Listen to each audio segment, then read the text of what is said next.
What's up, guys, and welcome back to the channel. Thank you for tuning in. Today's the day, the unfortunate day, that we're taking off the 20x12, 33x12 50s, and we're putting on the stocks for the winter. We're going back stock. Yes, we'll go over that here in this video, but first, before we take these off, we do got to do a proper burnout.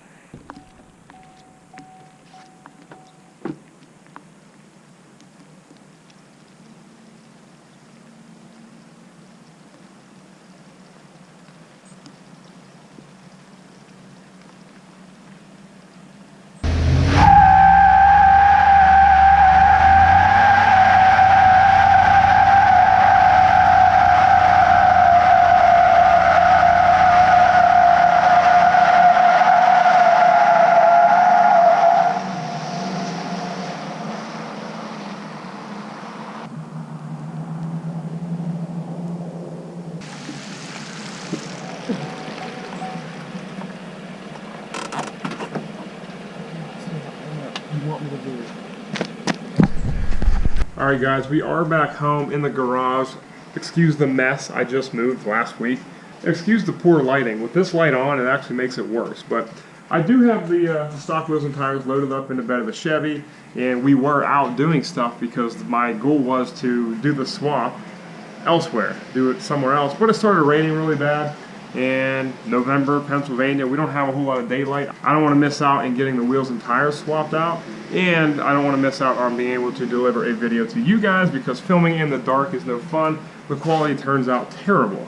I would say to yourself, John, you have a garage, why wouldn't you do it in the garage in the first place? But the Chevy doesn't really fit in a garage, and you'll see that here in a minute. At least with the rain, I could pull like half of the truck in, do the rear half, spin it around, do the front half, but in general, the roof line of the truck sits too high, and maybe, just maybe like a 10% chance with the stock wheels and tires, it might fit in the garage at that point, which would be sweet for the winter time.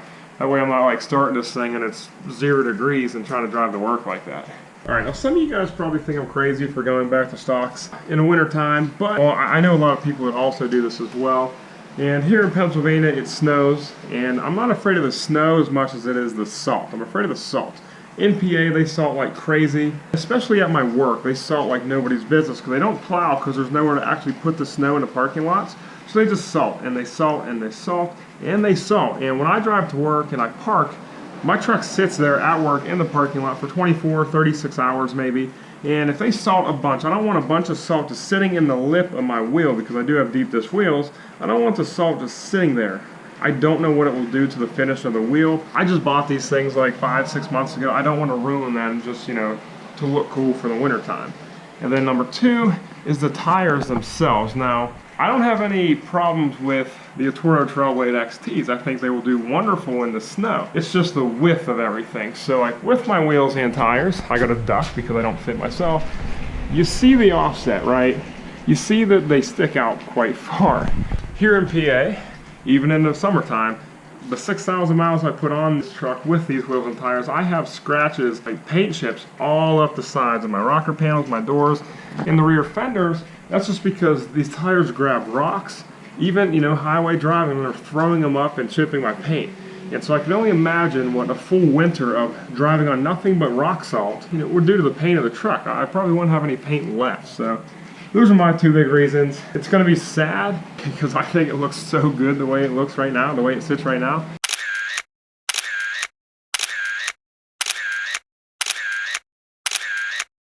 But it's also going to be interesting to see what the truck now looks like, you know, back on the stocks. Probably not too crazy.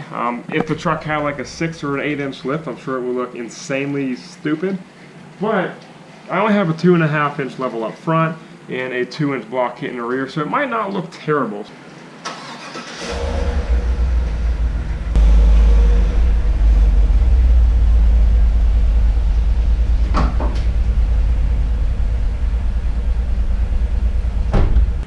Alright, so it turned out being a little tighter than I thought it would be. Here's my room on my right-hand side. The room I have on the left. It's going to be interesting, and you know what, to be honest with you, it's going to be really hard to film having pretty much no room, so I'm just going to do the swap and I'll see you guys once she's done. And real quick, the last thing I forgot to touch on, another reason why I want to put the stocks on for the winter time, is turning radius. yes, with the 33s, I still don't have the absolute best turning radius. Now, if you watched my last video, I said in a forward motion on straight road, I now have full turning radius left and right going straight. But reverse, I still have an issue with. The reverse, I can still rip off those plastic corner pieces and make for a bad day. And in the wintertime, in the snow, the Chem block and the salt comes out. We like to drift and do donuts and stuff like that. In Mexico, of course.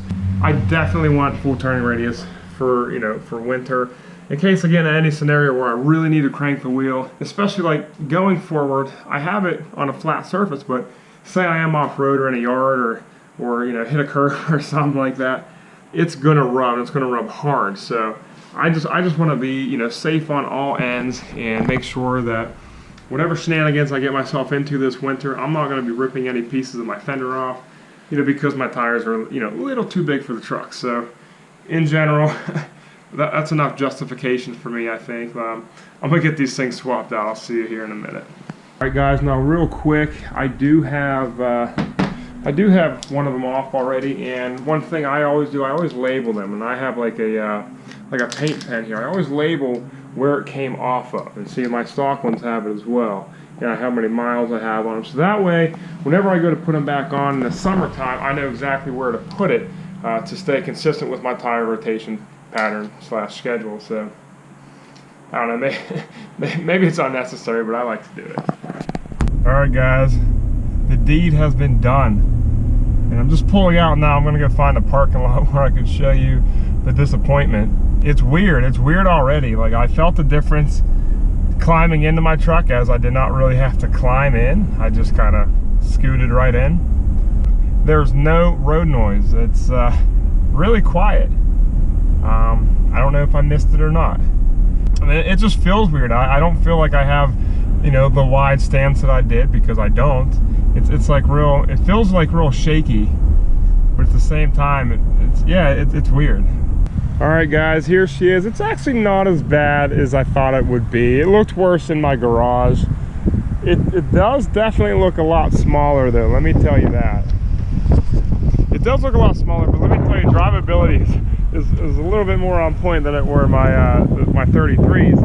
And I take back maybe what I said about the rental truck being like more rough riding because of it being two-wheel drive. Maybe I think it's just because it has stock wheels and tires on. Now I know like my aftermarkets have like more wheel, less tire, but in general there's more beef, and so maybe that's what contributed to having such a nice and comfortable ride, whereas this already feels like it's a little bit more rough riding. But like, that's like bumps wise. Like in general, like rolling down the road wise, it feels like so much smoother. Yeah, this is the setup for the winter time. This is my winter wheel and tire setup. Let me know down in the comments if you do the same thing. I know there's a lot of guys who put their trucks away for winter time. Excuse the I'll go back inside. It's windy. I know it's windy, and the GoPros do not they pick up wind way too well. So let me know if you do the same thing, because I know a lot of guys, they take their wheels and tires off for winter time, and then I even know a lot of guys that put their trucks away for winter. So, I don't think what I just did right here, putting on the stock wheels and tires, is really that crazy. So, I don't know, that's what I got. I just kind of wanted to share this experience with you guys, and that's all I got for you guys today. If you liked the video, please smash that thumbs up button for me. If you're not subscribed, please subscribe to the channel, join the build, and I will see you guys next week. Peace.